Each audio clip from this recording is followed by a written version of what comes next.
MPPT solar charge controller या फिर MPPT solar inverter 30% current को कैसे बूस्ट करता है, इसके बारे में हम आपको पूरी जानकारी देंगे।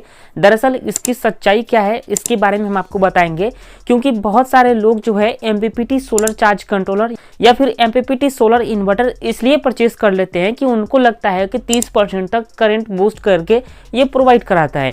तो आज का ये वीडियो जो है ना आपके लिए बहुत ज़्यादा इंपॉर्टेंट है। मैं आपको इस वीडियो में बताऊंगा कि इसकी सच्चाई क्या है, वाकई में ये 30% करंट को बूस्ट करता है कि नहीं, और आपको MPPT सोलर इन्वर्टर या फिर MPPT सोलर चार्ज कंट्रोलर लेना चाहिए या फिर नहीं लेना चाहिए, या फिर आपको कब लेना चाहिए, इसके बारे में हम टोटल जानकारी देंगे। तो आप सभी से यही रिक्वेस्ट रहेगा कि वीडियो को पूरा जोर देखिएगा। ये जो टॉपिक है ना काफ़ी ज़्यादा शानदार है। बहुत सारे लोग हमें कमेंट करके पूछते रहते हैं कि सर हमारे पास इतने वाट का सोलर पैनल है तो हमें क्या MPPT सोलर चार्ज कंट्रोलर लेना चाहिए या फिर हमें PWM सोलर चार्ज कंट्रोलर लेना चाहिए। देखिए दोस्तों, अगर आपके पास ऑलरेडी कोई MPPT सोलर इन्वर्टर है तो आपको सोलर चार्ज कंट्रोलर परचेज करने की जरूरत नहीं है।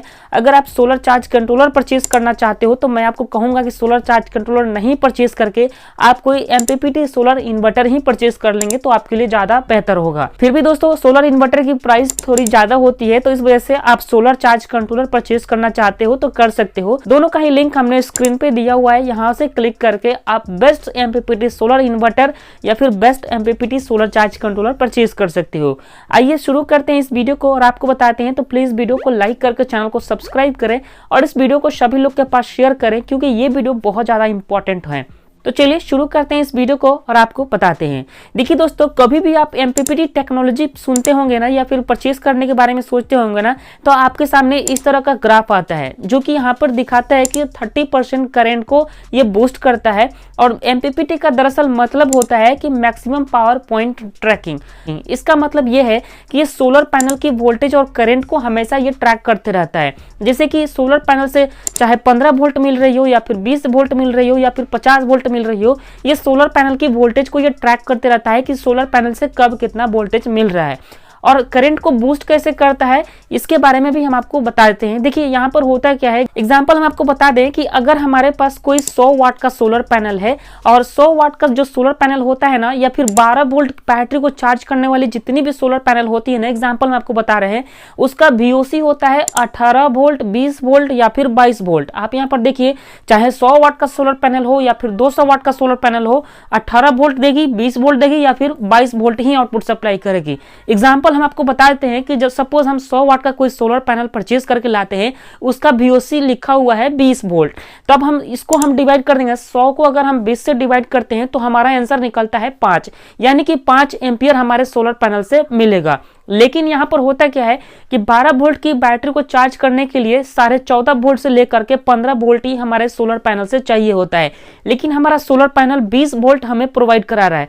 तो यहाँ पर हम MPPT अगर सोलर चार्ज कंट्रोलर या फिर MPPT कोई इन्वर्टर का इस्तेमाल करते हैं ना, तो इस सोलर पैनल की वोल्टेज को ये ट्रैक करते रहता है। जैसे कि सोलर पैनल से हमें 15 वोल्ट ही चाहिए होता है, लेकिन सोलर पैनल से मिल रहा है 20 वोल्ट। तो ये क्या करेगा, जो 5 वोल्ट एक्स्ट्रा बच जाता है ना, उसको ये एम्पियर में कन्वर्ट करता है और हमारा करंट को बढ़ा देता है।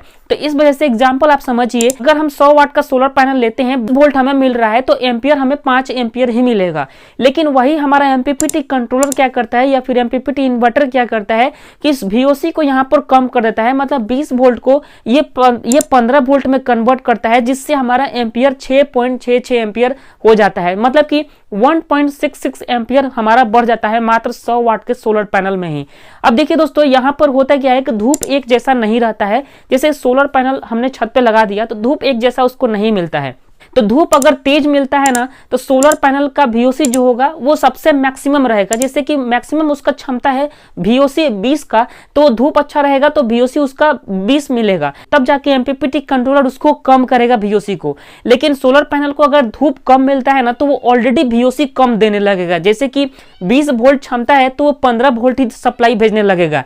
तो जब 15 वोल्ट सोलर पैनल से ही मिल रहा है ना, तब दोस्तों उस समय हमारा एम्पियर और कम हो जाएगा। लेकिन वही सोलर पैनल को रोशनी अच्छा अच्छा मिलता है और VOC ज्यादा देने लगता है हमारा सोलर पैनल, तब जाके हमारा MPPT कंट्रोलर जो है VOC को खुद कम करेगा और करंट को बढ़ा देता है।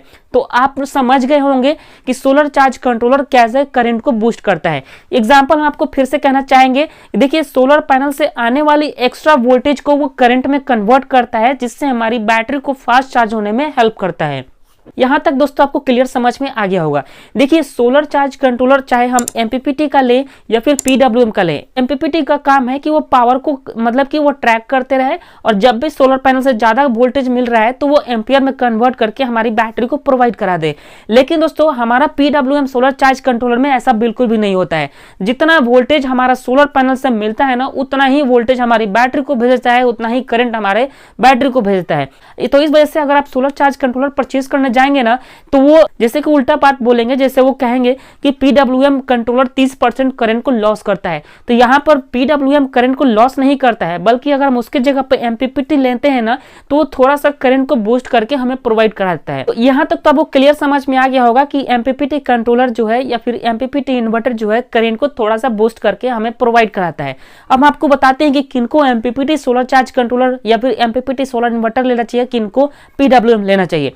देखिए दोस्तों, अगर आप 1 किलोवाट से नीचे का कोई सोलर सिस्टम इस्तेमाल कर रहे हो ना, तो दोस्तों आपको PWM सोलर चार्ज कंट्रोलर ही लेना चाहिए, क्योंकि PWM सोलर चार्ज कंट्रोलर सस्ता भी होता है और यहाँ पर कोई करंट लॉस की कोई समस्या देखने को नहीं मिलता है। लेकिन दोस्तों अगर आप 1 किलोवाट या फिर उससे अधिक का सोलर सिस्टम इस्तेमाल करते हो, तब दोस्तों आपको MPPT सोलर चार्ज कंट्रोलर या फिर MPPT सोलर इन्वर्टर परचेज करना चाहिए। ओके गाइस, तो इस वीडियो में हमने आपको पूरी डिटेल में बता दिया कि किनको MPPT कंट्रोलर लेना चाहिए और किनको PWM कंट्रोलर लेना चाहिए। फिर भी दोस्तों अगर आप इन दोनों में से किसी को भी परचेज करना चाहते हो, जैसे MPPT कंट्रोलर, MPPT इन्वर्टर, तो सबका लिंक हमने डिस्क्रिप्शन बॉक्स में दे दिया हुआ है। यहाँ पर स्क्रीन पर क्लिक करोगे तो सबका लिंक आपको पता चल जाएगा। PWM का भी लिंक दिया हुआ है हमने और MPPT का भी लिंक दिया हुआ है, किसी को भी आप परचेज कर सकते हो। उम्मीद है इस वीडियो में आपको सब कुछ क्लियर समझ में आ गया होगा। फिर भी अगर आपके मन में कोई सवाल है तो कमेंट करके जरूर पूछें। वीडियो पसंद आया हो तो प्लीज लाइक करें, चैनल पर नए होंगे तो सब्सक्राइब जरूर करें।